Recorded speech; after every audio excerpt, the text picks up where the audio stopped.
But at that time, so when you were 12 years old, you maybe got impressed with that article or that cover page, as I did with this book. And but growing up, did you have any entrepreneurial heroes in India, or did you look at inspiration from the West, as we all do? Well, actually, I didn't look at inspiration from the West. Most of my people who inspired me are from India because.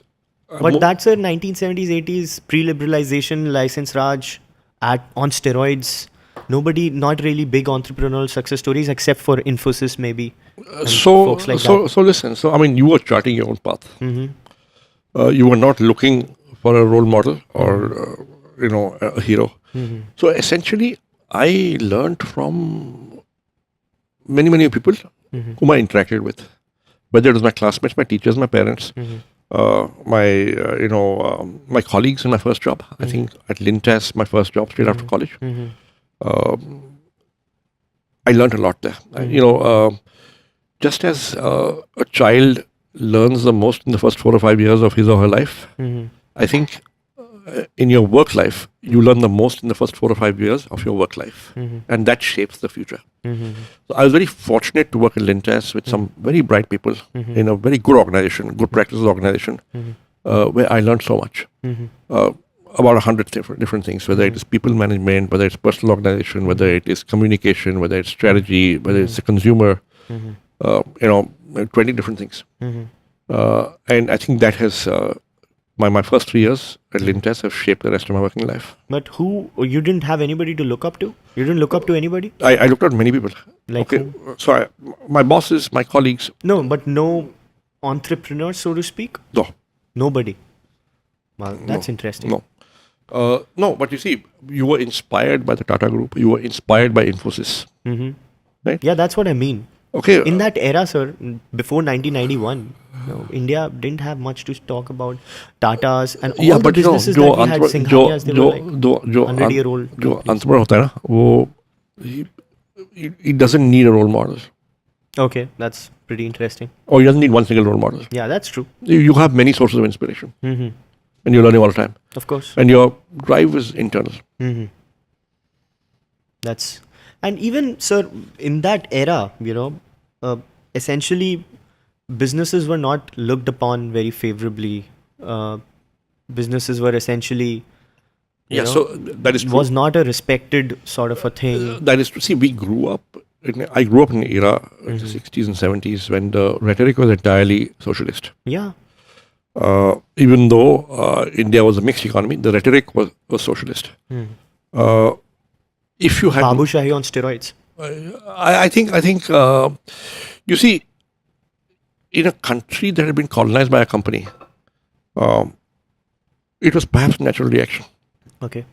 that for the first 30, 40, 50 years after independence, the government, the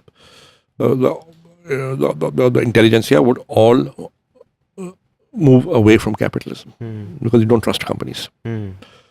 But increasingly, as it became apparent that, listen, the economic strategy that India was pursuing was not leading to high growth and therefore prosperity for a large number of its citizens, I think, things came back to an even keel. So by the time I was in college, I studied economics in college.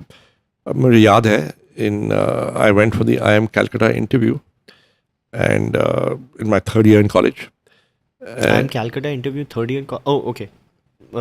Entrance. Entrance. Yeah. Got it. I'm Calcutta entrance interview. So when you were in Stephens, you were interviewing for colleges? third year. Okay, got it. Okay, and the interview was somewhere in some I'm building. so sorry, sir, but you worked after Stephens, right? For That's a few right. No, years? I didn't do. See, I was applying to a couple of jobs, and I was also applying to the IIMs. Okay. Got Okay, it. because I wasn't sure what I'd get. Acha. So, मुझे याद है वो interview was in some building at ITO. Mm-hmm. Okay, and there were some 4 or 5 people in the interview panel. Mm-hmm. I think एक दो public sector के senior executives थे, एक दो professors थे, Mm-hmm. IIM Calcutta के, एक शायद alumnus था. Mm-hmm. Okay, शायद. And I was asked a question. you're studying economics, yes. So if you were finance minister of India, what would your growth strategy for India be? Okay. Now, for a third year college student, boss, I was totally unprepared for this question. So I just said the thing that came on the top of my head, because I'd say I'd rely a lot on private enterprise, private sector, private capital. Yeah, that's pretty smart. In 83, this is totally contrary to the Narrative. prevailing sort of Mainstream. wisdom in India then. Yeah. And they were like a little surprised. They And said, how did you come to that view? they asked me why. I said, Dekho, India is a capital scarce country. Therefore, you need great return on capital because that's a scarce resource. The public sector has got third-rate return on capital employed. The private sector has got a much better return on capital employed. Therefore, you got to put capital where it gives you better return. And therefore, I rely on the private sector. That's a pretty good answer. In hindsight, yes. At that time, it was not Controversial. it was contrary to popular narrative, and it was common sense to me. And I had not thought deeply about it because I was not expecting this question. So they were a little surprised. I said, "Acha." But why do you think public sector may return on capital employed is so low? I said several reasons. One of which is political interference, government control, lack of exposure to markets. Therefore you have public sector monopolies, so it doesn't lead to efficiency. And you have labor unions, which kind of hold you back. So now there, the public sector guys got slightly hazard. So how will you change the labor unions? I say I would ban political affiliations in labor unions. So they were like totally aghast. Well, that's pretty solid. They were totally aghast. But I got the admission. But you see, I'm saying that you have to, I guess, think for yourself and think a little differently, whether or not you're right. No, but that's amazing. Did any reading influence that kind of a perspective of yours? No, I used to read obviously course material, and I used to read in economics, and I used to discuss with my classmates, and some of the stuff in the papers were pretty obvious that public sector is not the answer to everything. Okay, nice.